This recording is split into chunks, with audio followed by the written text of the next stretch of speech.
Okay, so welcome everybody to this WordPress Essentials for News Publishers Part 1, Getting Started webinar. This is a 3-part free webinar series. It's going to be hosted by the Center for Cooperative Media and led by Crystal Knapp of Planet Princeton. Crystal is the founder and editor of planetprinceton.com and Planet Trenton, I believe, as well, right? Longtime hyperlocal news entrepreneur, journalist, and all-around new media, I guess, do they still call it that? Just magnificent and all the good stuff there. So I'll go ahead and kick it over to her. This is going to last about an hour for the total time of the webinar. I believe Crystal has made like a couple of minutes afterwards to hang around if we go over. This is being recorded, and it's going to be made available to folks who are in the public. So if there's any point you'd like me to pause the recording and ask a question that you feel might contain sensitive information or something that you'd rather not share, Crystal, if you have that happen, you can let me know, and I'll hear, and I'll just pause the recording, and we'll resume upon completion of that little segment. So just let me know at any time. There's a chat function for those of you who would like to ask a question or maybe even contribute, input, or comment.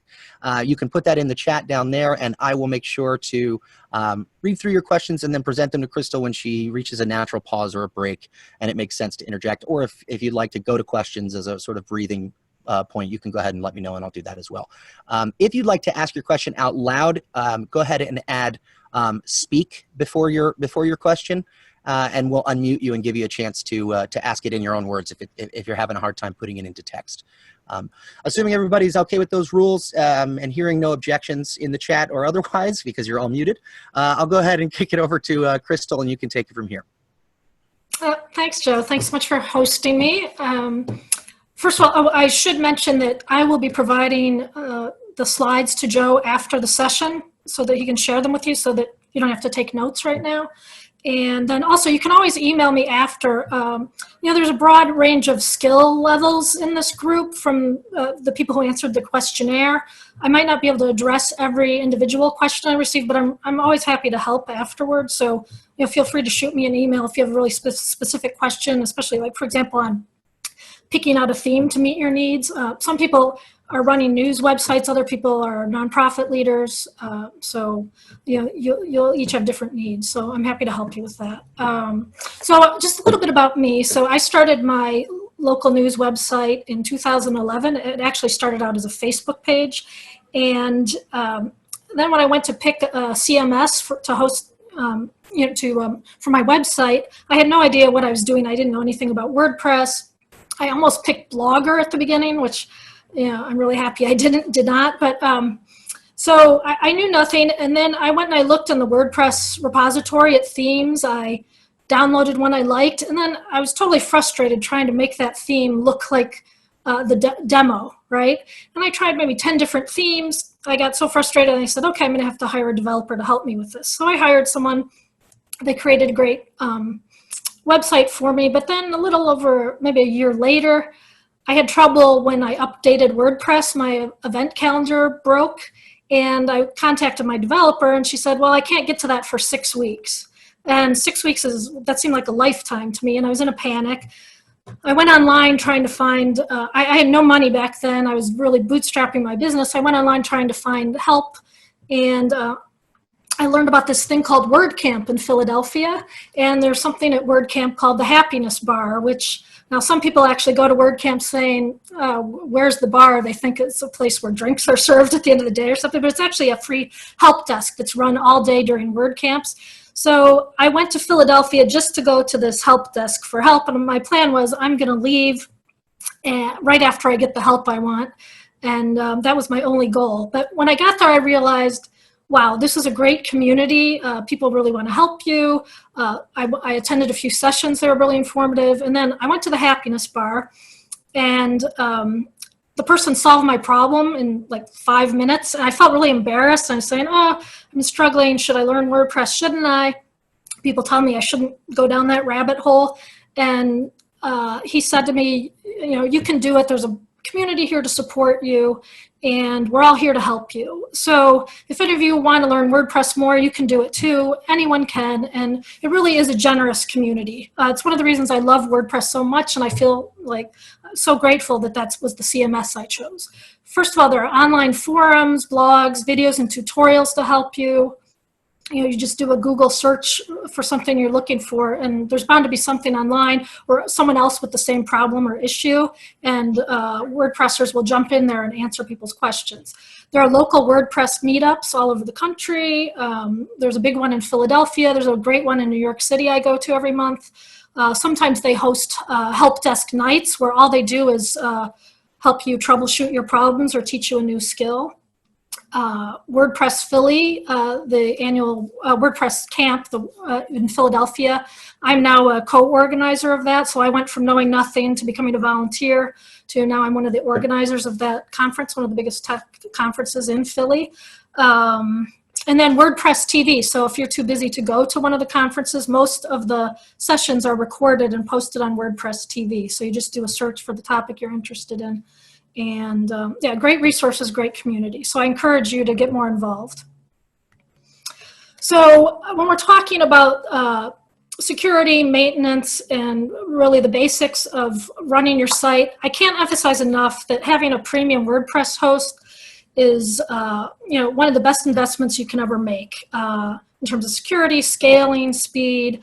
I understand you're bootstrapping your business. You might start with a really cheap host you're paying $5 a month for, or something like that. But picking a premium WordPress host that specializes in just WordPress hosting will eliminate a lot of headaches for you and save a lot of time. And to me, that's worth a lot. So some of the great WordPress hosting companies are WP Engine, Kinsta, Anchor Hosting, which is based in Lancaster. All you have to do is search Managed WordPress Hosting online and you'll find them. Now, you are paying a premium for that service. So a site with 100,000 page views a month would be paying about $100 to WP Engine or Kinsta, for example.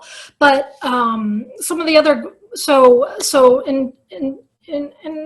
in addition to security, scaling is really important. So let's say I have a huge story online. There was an active shooter at the Panera in Princeton, and all of a sudden within 15 minutes, I had 50,000 people going online to look at my story. My website did not crash because WP Engine was able to scale that for me.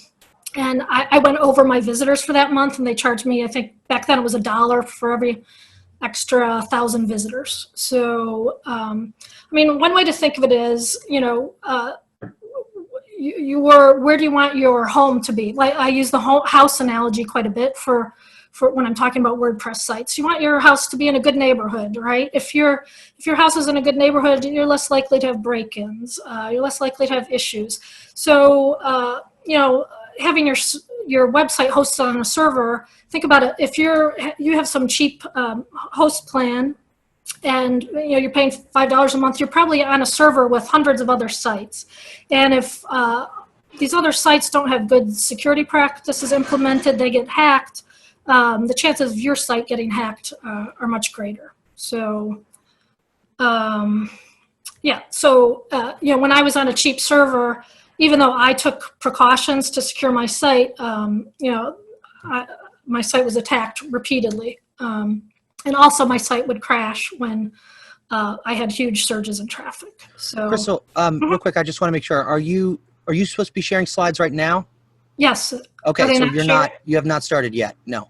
Oh, really? Yeah, Yikes. remember we jumped out of screen share to do the introduction. So why don't you go ahead? Oh, sorry, I didn't know that. Just a second. Everybody's going to be given a copy of these slides, so we can. Sorry, I've been thinking I was sharing screens. I kind of got that sense for a second. I was like, I can still see my face. Not a problem. We caught it early. Go back to the Zoom window. Hit the share button at the bottom of the Zoom window. Yeah. The green one. Yep. There we go. There Okay. we go. Okay. That would help. Better late than never. All right, go ahead. My contact info. I'll put this up again at the end. Also Joe will be sharing the presentation. Community support. So this is a little cartoon I had for you're going to get broken into repeatedly. Your house, if you're in a bad neighborhood, I think of your server as a virtual neighborhood, and cheap server, you're gonna have problems. So Now, even if you're living in a great neighborhood, even if you have a great host, there are still other measures you can take to protect your site. So a lot of people who took the survey I sent out said they depend on their host for all their security needs. Well, even if you live in a great neighborhood, if you leave the doors unlocked, someone's still going to break in, right? So these are quick, easy security tips I have. So first of all, a great host will use SSL to, we'll offer free SSL certificates. So if you use SSL, the data will be encrypted. So HTTPS, when you see HTTPS on a website, if you're making a transaction on that website, if you're entering information, that's all encrypted. Google actually is trying to pressure websites to use HTTPS, and I'm not sure if it affects your rankings right now, but I believe it will in the future, if it doesn't yet. But then obviously updating your website regularly, because a lot of times updates to plugins, to themes, to WordPress core, many of those updates are because of security issues, so there are security patches included in updates. And then changing the admin username. Now all of these things I mentioned, so I've worked with maybe 3 dozen other local news web publishers when they've had issues on their websites, and I've seen a pattern in the issues people have. And actually, a lot of people still have admin as a username, and so brute force attacks are when someone, a hacker, uses software to try to guess the password to your website, and they'll run hundreds of passwords. And they'll try admin as the username, and then they'll try to guess maybe first the top 1,000 passwords, and it's easy to get hacked that way. So change that name, but don't change it to your own name that's your byline, or don't change it to Planet Princeton, your website name. Change it to something only you would know, like it can be PP Editor or something like that. But and your display name you can customize. So even though my display name is Crystal Knapp, that's not my username on my WordPress website. Security plugins, there are several. I like all-in-one WP security. WordFence is another popular one. And then if you're really hardcore, you can install a website firewall, security, Cloudflare. Now I've had clients who've had problems. They've installed security's website firewall, but then and they have it set up so that they only have certain IPs whitelisted to access the WordPress admin panel. And then they go away on vacation and they can't access their own website because they didn't whitelist their IP. So, and then they forget how to, do that.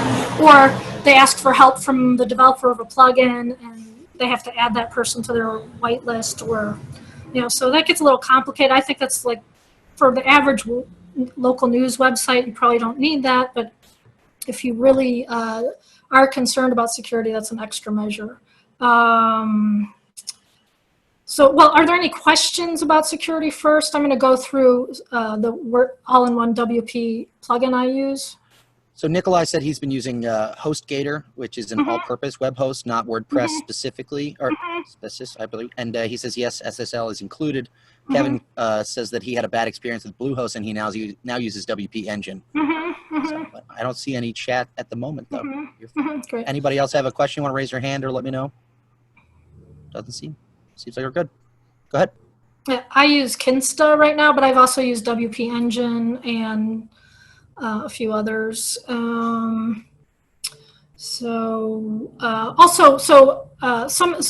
hosts that are WordPress optimized, that environment is meant just for WordPress websites. So you also notice speed improvements sometimes when you switch to a dedicated WordPress host. I shaved more than a second off my load time when I made the switch, which is huge to me, because readers will abandon your site if it loads too slowly for them. So I love all-in-one WordPress security. You see the little dashboard where it shows you how well you're doing implementing security strategies. I can lock IP addresses out. Like if someone logs in 10 times in less than 5 minutes, they try a failed login attempt, I have it's set up so it'll block that IP address. So, and if you look at where the IP addresses are located, they're often located in Russia or China or something. So I also have a plugin that will block IPs by country, because I had someone, I use the events calendar, and I allow community members to add their events to my calendar. And someone in Russia was using a script to upload pay-per-view links in my events calendar. And one day I looked and I had like 40,000 extra page views that day. And it was all from people clicking on these pay-per-view event links. It was just horrible. So I've also locked out IP addresses by country. Which events calendar do you use? Kimmy wants to know. Oh yeah, the Modern Tribe events calendar, which, I mean, it's a really complex calendar. I mean, the great thing about it is that community members can add their events. That's a separate plugin you purchase from Modern Tribe. And so what I've done now, because of this issue with people spamming me, I've set it up so that every event has to be manually approved by me. So it was, community members would add their event and then it would automatically appear on the site, and I would get an email when an event was posted, and I'd edit the event, at the end of the day. Now I manually approve all events, and actually it's better in terms of quality control and making sure the events have a consistent style, things like that. So, but we'll talk about it a little later. There are some headaches with that plugin, but it is the most robust one. Every time I get frustrated with it, I go and I look at every other events calendar plugin, and I end up sticking with the Modern Tribe events calendar. So the premium plugins cost you money, but it is worth it if you're running a robust community site. So other things I can see. So I can see, I have a basic firewall. I can see also who's logged in to my website. Like, it'll show me the last 5 logins. So often I can tell if one of my writers is on the site by looking at the logins. Sometimes I'll notice once I noticed a strange login and realized that someone was logged in who wasn't authorized to be on the site. Also, you don't need a separate maintenance mode plugin. This plugin has it, so when I'm doing an update to my site, I'm changing the theme, I'll go into maintenance mode and I'll have a little note, stop back in an hour, we're upgrading our site. That's nice. So this brute force prevention login page has been so helpful. So if I want to log into Planet Princeton as an editor, I don't go to planetprinceton.com/wp-admin, because that's where hackers will try to log in. And so what I did is I've created a custom name. So, and you can do this with this plugin. So mine is planetprinceton.com/NASA. You can make whatever name you want that you'll remember, but that's the login page. And I've given that login page to all my writers, and then anyone who has access to the events calendar as a logged in user to add their events. So I don't worry about brute force attacks at all anymore because of this customized login. And it's free? Is that plugin free? Yes, it's totally free. It's amazing. I think they might sell some sort of extra firewall service. That's how they make money. I love freemium plugins. So you don't, many plugins that are free, they're created and then they're abandoned by their creators because they're not making any money off of them. But if a company's charging, so they offer a free version, they offer premium editions, chances are that company's going to stay in business and keep upgrading the plugin and maintaining it. So I always try to pick freemium plugins. But this is one of the best ones, and it also doesn't place a heavy load on your site. I think WordFence, at one point WP Engine wouldn't allow you to install WordFence because they said it was too taxing on the server. I think that might have changed recently, but you can see if other people are logged in. You can see if there are locked IP addresses. At one point, another news website that's part of a chain, who I will not mention the name, but there's a writer who is basically copying and pasting a lot of the content on my website just into their own stories. And you can actually, with this plugin, you can make it impossible for people to copy and paste from your website. So that's a pretty cool feature, but some of my readers got annoyed with that because they like to copy things and send them to someone. So I've disabled that. But whenever I have a problem like that, I will temporarily activate that part of the plugin. It's under miscellaneous, like extra little tools. Does anyone have a question about all-in-one WP or? Yeah, it says, well, Kevin wants to know if wouldn't that name be easy for brute force attack to crack? And I think I believe he's referring to, Kevin, do you want to just So the rename login page? I think that's what he's talking. Right. I mean, I think the brute force is targeted at numbers in there or any punctuation marks or anything. I think brute force is aimed at the login, I mean, the username and password, as opposed to the name of the login page or the URL of the login page. So changing the URL from the default WP-admin page is just an extra step so that they can't already like jump straight to your login page and start the brute force attack. Right. And I communicated with my host. So like Kinsta is the host I use now, and they basically hid it so you can't find. You know, if you're just trying to look at my files as an outsider, you can't find that link. And then Kimmy wants to know if the ability to lock out the user by country, is that a plugin as well? You can also, IP by country? There's a separate plugin, but actually all-in-one WP Security, I believe, now offers that as well. So, but yeah, there's a separate plugin, and I can email her after with the link too. Yeah, we're gonna send out around a post webinar email with links to the stuff that she's mentioned here. Also, I'm sure the links are in the slides. If not, the names of them are one search away. Yes. But, yes. Okay. Yeah, cool. all the names of the plugins I've talked about are in the slides. So, you know, security and maintenance are tied together. As I said, you can't have outdated plugins. Or, I mean, I recently had a client who hadn't updated her photography website in 3 years. It was still on WordPress 3.9, and it's amazing that she didn't get hacked. And you know, the issue was she was really nervous. Like, what if I update it and everything breaks? Or, you know, she said, I'm not ready for the Gutenberg editor. Well, you can update to the latest version of WordPress and all the latest versions of themes and plugins. And if you're not ready for Gutenberg, there's a plugin called Classic Editor. It's the most popular plugin if you look at top plugins. And all you have to do is enable the Classic Editor, and you still have the same editing experience. So, you know, again, the analogy of a house or a car, you know, you're not going to drive your car 10,000 miles without changing the oil or the fluids, or something's going to go wrong, something's going to break. It's the same with your website. And the great news is, you know, maintenance is a must, but you can automate it, or at least most of it.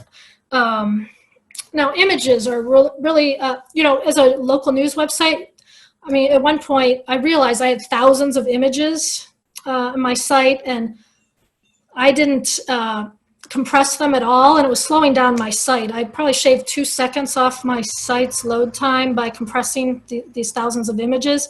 So, and then also, so my events calendar, community contributors can upload an image to go with their event entry. So sometimes, a local organization uploads an image that's like 8 megabytes or something like that, and you know, that's terrible. But the great news is these plugins, Magify is my favorite, Short Pixel or Smush It. These are the 3 most popular ones. They will compress your photos for you. So when I first went to compress all my photos, I did this bulk optimization where I had Magify go through every single photo in my library and get it down to like around 100 kilobytes or less, something like that. And it really improved my speed. And I'll go into that a little bit more in the slides after I review these as a group. I'll look at individual tools. So, you know, people don't realize, you know, let's say you have a plugin, you try it, you don't like it, you disable it, you delete it. Well, sometimes the tables from that plugin still stay in your WordPress install in the database.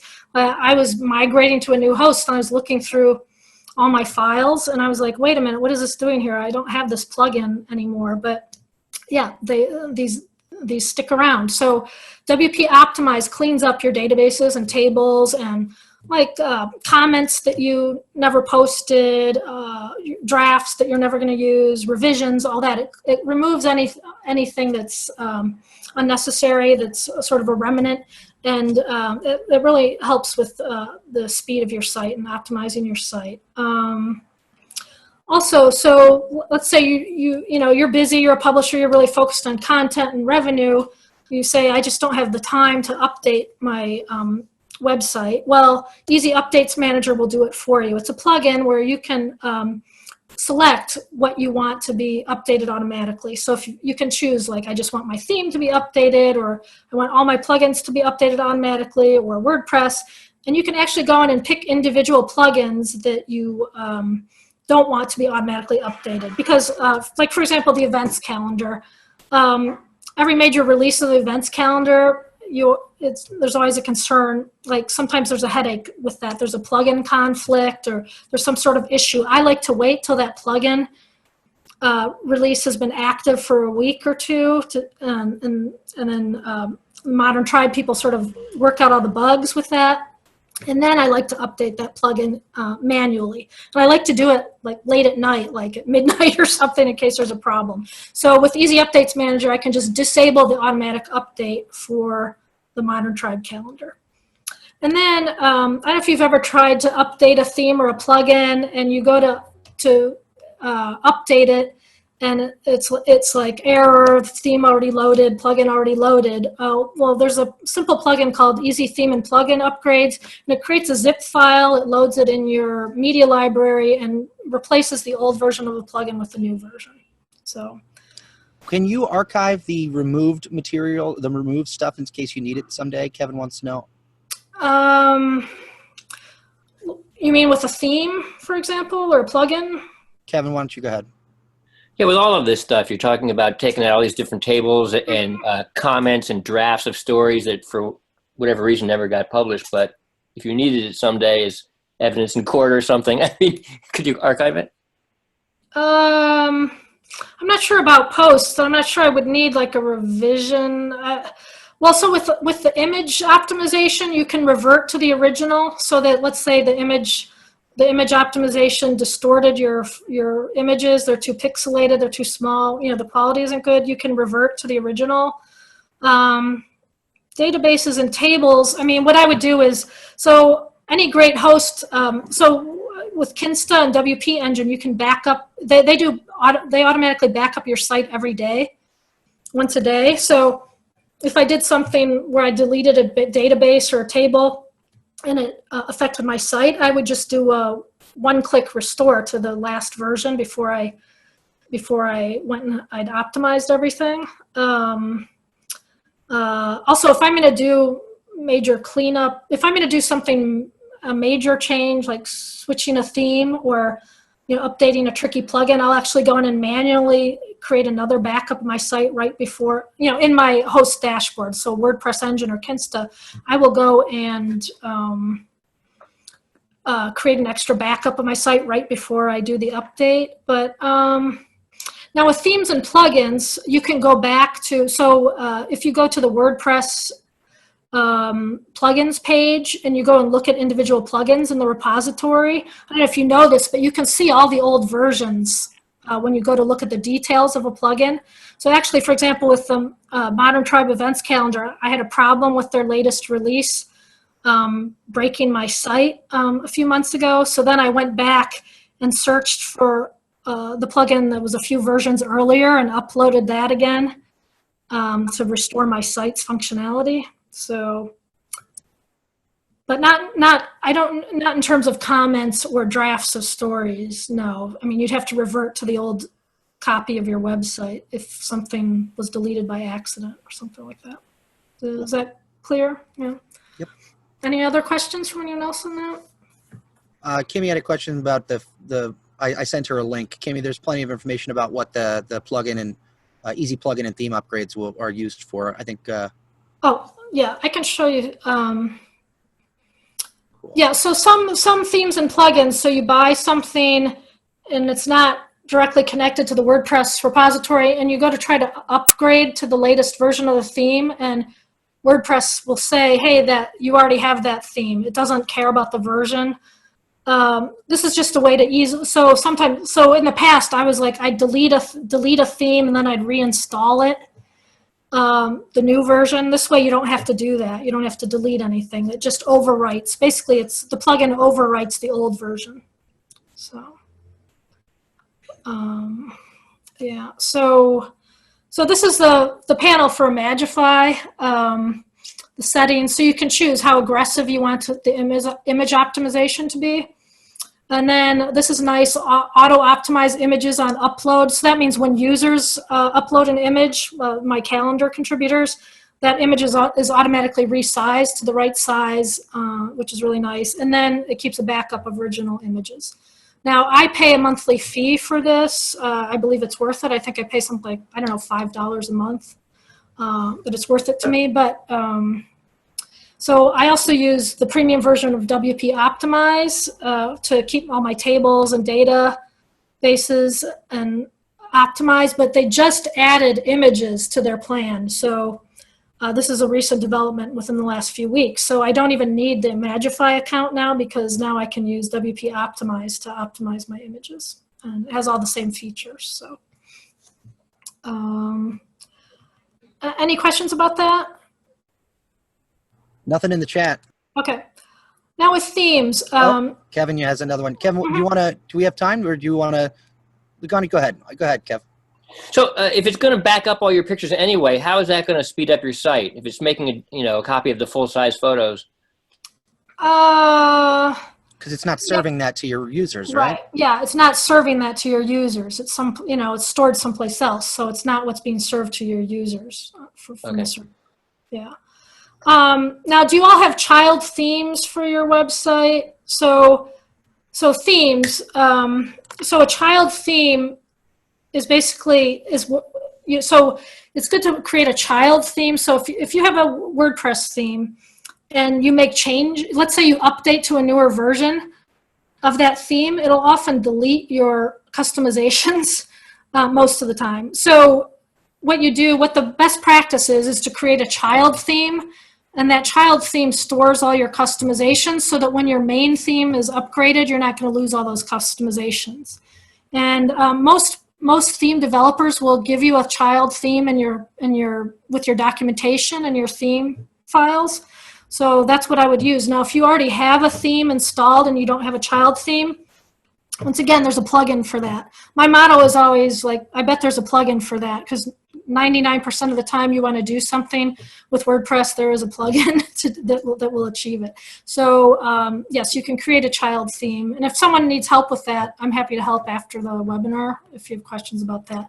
Now, deleting themes and plugins. So sometimes I'll go into someone's WordPress and install, and they might have like 60 plugins and 10 themes, and they're only using 30 of the plugins. They might even have like 3 sliders, and they're not even sure which one they're using. They might have like 3 security plugins. I wouldn't have duplicate plugins trying to do the same thing, because there can be conflicts between the plugins, but also you just don't need them. That's wasted space. And also, I just feel like it leads to more security vulnerabilities.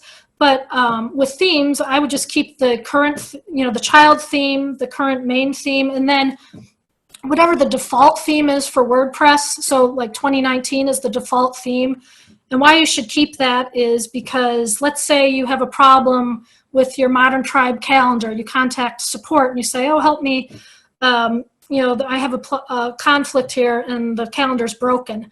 The first thing they'll tell you to do is deactivate your theme and activate 2019 to see if you still see the problem.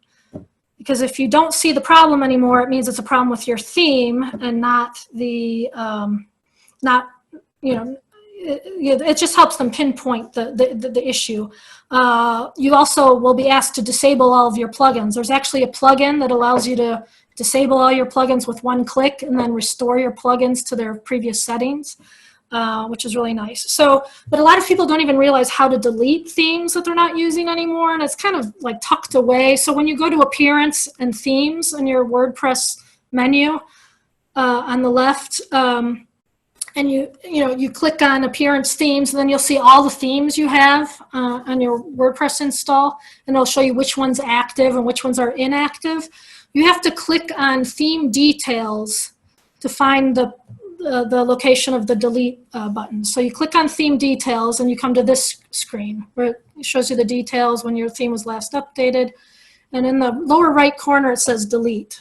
And it'll prompt you, are you sure you want to delete this? And you say yes. So it actually takes people a while to figure out where that is. So yeah, keep that clean. All your plugins and themes, only use what you need and delete everything else that you're not using. In the dashboard, you can see upper left, updates. It'll show you how many updates are available for themes and plugins and for WordPress itself. We're looking at the plugin page. You can manually update plugins one by one, by clicking Update Now. But I love Easy Updates Manager. Just showing you what the dashboard looks like. You can customize plugins, themes. You can see the logs. I don't use the premium version. I use the free version of this. So enable all updates. You can say block an update, turn an automatic update off. Like I said, I only have that set up for the modern tribe calendar, but everything else I have automated so that it will update automatically, and I don't have to worry about that. And my site stays up to date. So it's like real peace of mind for me. Do you have any questions about that or concerns about updating? Some people just seem afraid to update their site because of things breaking. No? I don't see anything in the chat. Okay. You are confident the other auto updates won't break anything. Well, I think that's what the child themes are for, right? Well, child themes are for making sure your customizations to your design aren't lost when you update your theme. You could, sure, an auto update of a plugin there could be some sort of conflict, but 99% of the time there won't be. If there is a conflict, you can go in and fix it later, but I don't know. I haven't had any issues. The modern tribe calendar was the one where I had issues, and I just had to revert to the older version of the plugin and wait till they fixed the bug. So, it's a trade-off: security and speed versus potential of a plugin not working once you update it. Awesome. So. Just a time check, let you know we're at 1:44 p.m. Right. So 15 minutes. If you have more to go, we can dive right in. But at this point, we're going to save the questions until you're ready at the end. Okay. So if you want to go through the rest, you can. And that way people who only have the hour can leave on time. Okay, great. And the rest of us can have questions at the end. Okay. Yeah, we're getting near the end. So, and if you absolutely don't want to deal with any of this, maintenance isn't for me, I'm just overwhelmed with content, you can hire a website maintenance company for a monthly fee. Now, there are companies focused on helping news websites that charge a lot of money, like, $1,000 to a few thousand to maintain your site. But a lot of people don't realize there are maintenance companies that do the basics, very good reputable companies for anywhere from $70 a month to $200, depending on the level of service you want. The WP Buffs is one of them. If you just Google website maintenance, variety of companies will come up. So, some people choose that route, and that's fine. And the company updates their plugins once a week. They send the customer report every week. They have emergency support hotlines if you need help. That might be the way to go for some people who just really don't want to deal with the technology side of things. If you are going to pick plugins yourself, I would just warn people. I've seen people with plugins that haven't been updated in 8 or 9 years. You're really exposing yourself to vulnerabilities. Now, if you look at plugins, you can see last updated 9 years ago, untested with your version of WordPress. Don't use that plugin. And then you can also, there's a lot of other information you can gather from looking at the plugins page in WordPress. People rate the plugin, they give feedback, like you have to register or it doesn't work like it's supposed to. or you see that, the plugins existed for a few years, but only 50 people have uploaded it, maybe not the best choice. So yeah, just always look at, the popularity of the plugin, when it was updated, if it's been tested with your version of WordPress. Choosing themes. Okay, so beyond responsive design, actually there are still news websites out there who don't have responsive websites, meaning the website doesn't change and adapt to the screen size. So you want to also ask yourself, is the theme really optimized for a good mobile experience in terms of how the ads and elements like calendars are displayed? In other words, is it like, I think you should think mobile first, because more and more users are on mobile. I don't know about you all, but more than 65% of my readers access my site via mobile devices. So, and I'll show you one of my favorite websites in a minute to explain what I mean by that. And then, is your theme from a reputable company with strong reviews and good support? And is it updated regularly? If it hasn't been updated in a year or two, I wouldn't pick that theme. Is the theme lightweight and does it load quickly? Good theme developers will say, this theme out of the box got a 98 score from Pingdom. That's a speed test. So I look for those. Also, is there a large community of users, and are there tutorials online? Some people offer free tutorials because they want to help other people in the WordPress community. Like, what I would not recommend doing is going to Theme Forest and Vato and just randomly picking a theme because it looks good, you like how it looks. Do some research, see what the popular themes are out there with large communities. So StudioPress Genesis themes are very popular. There's a huge community out there, people willing to help, developers who just specialize in Genesis themes. They have one called Magazine, another one called Newspaper. Mex themes, they specialize in news themes. They're based in Croatia. They're my theme developer, but I have actually Zoom calls with them twice a year where they get feedback from me as a customer on what features I want to see, what my issues are, things like that. Better Studios publisher theme, Alma Studios, Astra. Now, Astra is an AMP-ready theme. It's good for nonprofits. It's good for bloggers. I haven't seen any news themes per se, but it could be customized into a nice news theme. Any questions about themes? Yeah, there's a couple. Let's see. Is there a plugin on how to eliminate the date of posts? I actually found one, the WP Meta and Date Remover. I sent Marimer that link, but any plugins that allow you to remove the author and post date of your posts? I feel like that's a little bit off topic now, but yes. if you... Yes, also, that's really a theme issue. So yeah. Like with my theme, I can choose what information to hide or show. So I can, like on the meta, there's a panel where I can customize the metadata, and I can say hide author, hide date, or I can say show time ago instead of the post date. Also, the third session of this is all about plugins, by the way. So those of you who have plugin questions and have not registered for the third version of this, we'll save those specific recommendations and stuff for that. Right. I wanted to just show you. So this is the Berkeley side, which is a really well done website. This was a custom build. So now to the right, you see these ads here, but that's not a sidebar. So I really think, sometimes people say to me, I have advertisers who are leaving, I just lost another advertiser, and I look at where the ad was placed and it's in the sidebar. The problem with that is when you scroll down on a mobile device, the ads get pushed to the bottom, right? So I would really encourage people to get away from themes where where they have a sidebar and where you put the ads in the sidebar. So Berkeley side, when you go to their mobile version, this is more of a container.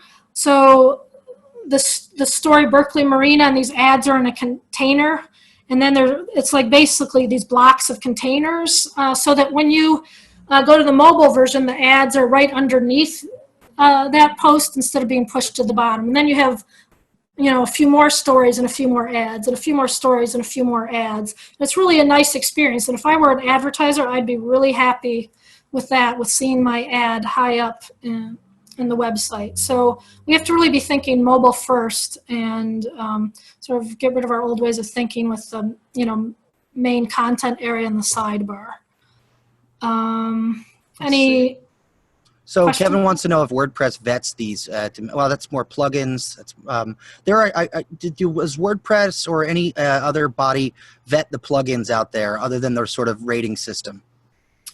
Not really. I mean, there's talk in the community of doing that. I think they're going to start going through. So for example, they will move plugins from the WordPress repository if there's been an issue, like if the plugin was hacked and it hasn't been updated in a while.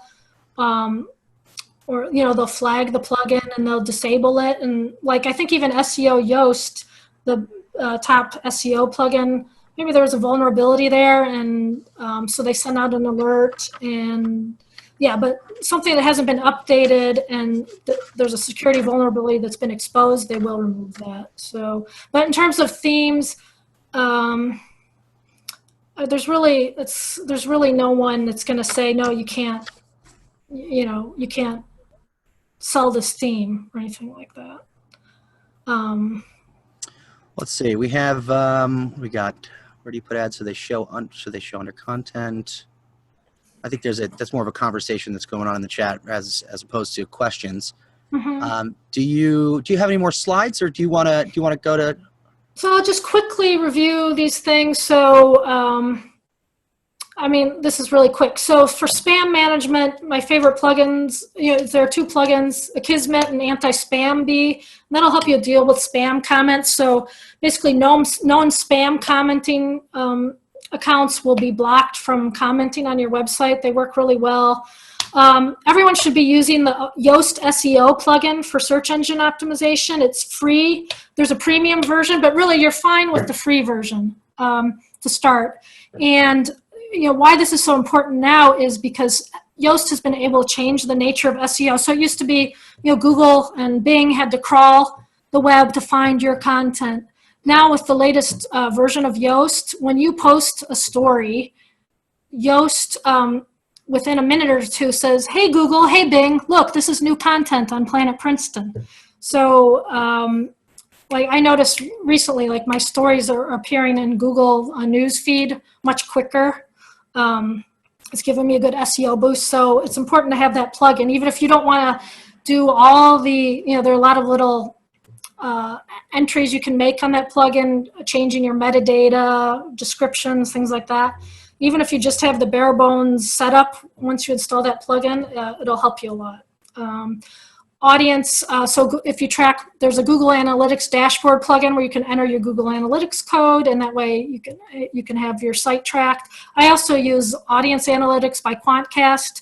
Some of my advertisers want to see Quantcast stats. It also gives me a lot more information about my audience, income levels, things like that. If you want to check out your site speed or check out the speed of a theme you're considering using, Pingdom and GT Metrics are good resources. If you want to look at your site to see if there are issues, problems with coding, things slowing down your site that could affect your Google rankings, Google Search Console is an important tool I use. And then now I don't use these two, Auto Optimize and WP Rocket, because my own theme developer has a setup. But if you want to like minify your JavaScript, you know, if you want your code to be cleaned up so that it's you know, compressed, those two plugins are very popular for doing that. I don't use a content delivery network, but that's probably one of my next steps, so that the static version of your website is served over, you know, a network of servers. It's supposed to speed things up and improve security.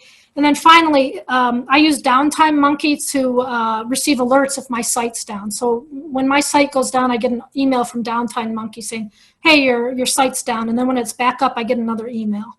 So when I get that email, usually I immediately contact my web host and say, hey, my site's down. And yeah. Questions? I think that's it for my slides. Okay. Go ahead. We'll knock you off screen sharing. We're back here. I'm going to pin your video, but I'm going to, real quick, I think we have a couple of questions. Let's see. So we got, boom. Crystal spoke about this. Give me away, but I didn't get it. Where do you put ads so they show under content?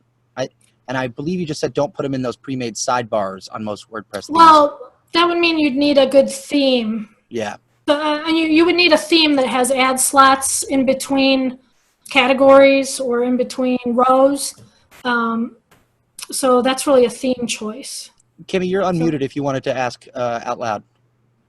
Oh, yeah, basically. Okay, so it's the theme. Could you put them in as a separate post underneath, like do a post and then do a post with ads and then do another content post? But it wouldn't stay, wouldn't it?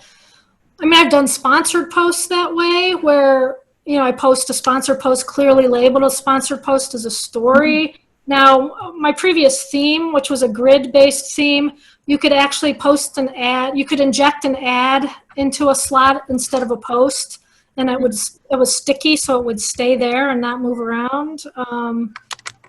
So that is possible, depending. But again, that's a theme-based. I mean, some ad servers. So I use advanced ads to for my ad placement and my ad stats. So some people use BroadStreet, which is a paid service, which I highly recommend. And you can choose, like even though I don't have a slot baked into my theme for an ad at the top above the logo, with advanced ads and with BroadStreet, I could inject that ad above the logo if I wanted to. So okay, there will still be limitations based on your theme. Okay. Boom, boom, boom. Kevin wants to know if you are interested in, I believe if you're interested in leading a future session on e-newsletters. I don't know how much experience you have in that. Kevin, you're unmuted. Yeah, I use Mailchimp, but I'm not that crazy about it. So I would be curious if you have any thoughts about that. Not for today, but down the line. Yeah, we could talk offline. Yeah. I use BroadStreet, as you know, and so far they haven't seemed to come up with a way that I can inject the ads into the mobile, into my mobile feed. So that would sound like it's more than just a theme issue, right? That's a server issue, ad server issue. I'm not sure because I don't know enough about BroadStreet. So in the third session, so the second session we'll be talking about Gutenberg and posting in general, and then the future of Gutenberg. The third session, I'm really going to be talking about plugins with a focus on distribution of news and ads, and so that might be something we could take up then. Now, I can put ads in my newsletter. We're also going to be talking about progressive web apps in that session, where you can customize the mobile version of your website to make it more efficient. It's faster. It's a little bit stripped down, but yeah. But I'm not sure with BroadStreet because I don't use them. The other question: these are great plugins that you're talking about, but I know that you've also stressed, keeping your plugins to a minimum. So if we add all these things, there's like 15 or 20 good ones you've talked about. Will that slow down the whole operation, having them all in there? I really think maybe it's not so much the number of plugins, but it's the quality, and then just making sure you don't have a lot of unnecessary plugins or duplicates, or like you don't need 3 sliders. If you're going to use sliders, which I don't recommend anyway because there's a low conversion rate with sliders, so it's like 1%. Like my thing is friends don't let friends use sliders. I mean, look, it's like less than 1%. It's just a distraction to me, but for some reason people are in love with them and they put them on their own. I just don't understand. But like having 3 sliders, just eliminate 2 if you really have to have it. Yeah, I would focus more on quality and, because a lot of quality plugins will be lightweight pretty much. Cool. Other questions? Any other questions here? Don't see any in the chat.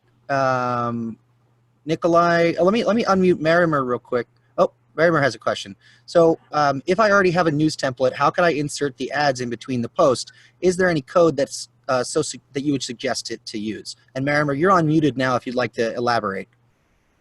I think you said you wouldn't be able to talk out loud, which I don't know if that's because you were muted or because you're in a situation where you're just listening. But yeah, do you want to talk about that, Crystal?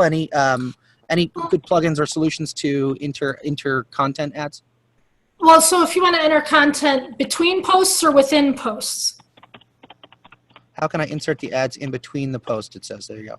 Oh, she's in the situation she can't talk. Yeah, I think, again, it's going to depend on your theme. And then, for example, if you're using BroadStreet, they might have the technology to do that. Now, I know with advanced ads, for example, I can insert content. So I can insert an ad, let's say at the top of my story, every few paragraphs, at the bottom of the story, but it won't insert the ads in between posts. So I can't have like post ad, then post an ad. That's really a theme-based issue.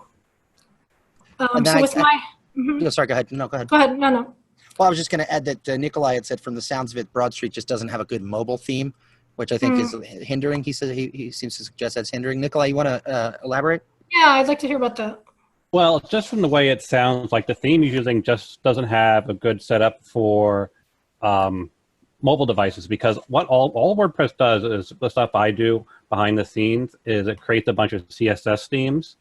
So when you're switching between mobile and desktop, it's choosing between displaying the mobile or the desktop CSS cascading style sheets. So it just sounds like that their version of the mobile theme just doesn't have the containers and setups for proper breaks for advertisements with Broad Street.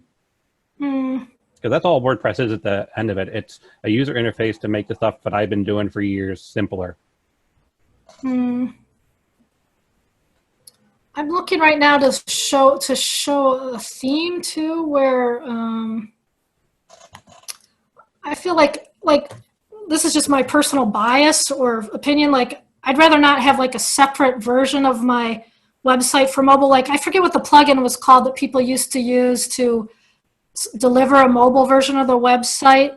It was kind of annoying, I felt like, but I'd rather have it baked into my theme so that I don't have to worry about it and that the theme automatically, like the Berkeley side one I showed, it automatically changes and adapts to your side, to your screen in a way that's where the ads are optimally displayed no matter what device you're using. Does that make any sense to people? Like I said, it sounds like it's coming down to the theme itself just isn't optimized for mobile. So you would need to either find a plugin that allows you to switch the theme up between devices to allow you to run a different theme on mobile, or I don't know where I saw it. It might have not been related to WordPress, but to like Joomla or jQuery. But I know there was a way that you could have multiple themes and let the user choose and switch that up on their end. So if it's not showing up the right way on mobile, if you had several options that the user could choose and you just set a default that was different for mobile. But I don't know if there's a plugin that can do that, or if I'm thinking of something more on the higher end of coding.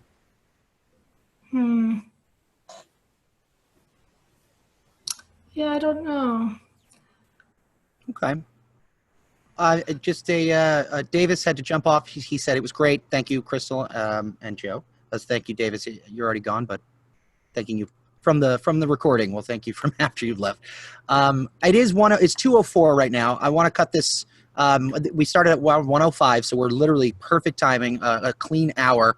Any final thoughts or parting? I would say that this is great. If you liked this and I want more to answer more of your questions, there are 2 more webinars in this series which get into things like Marimer was asking about how to insert ads between paragraphs.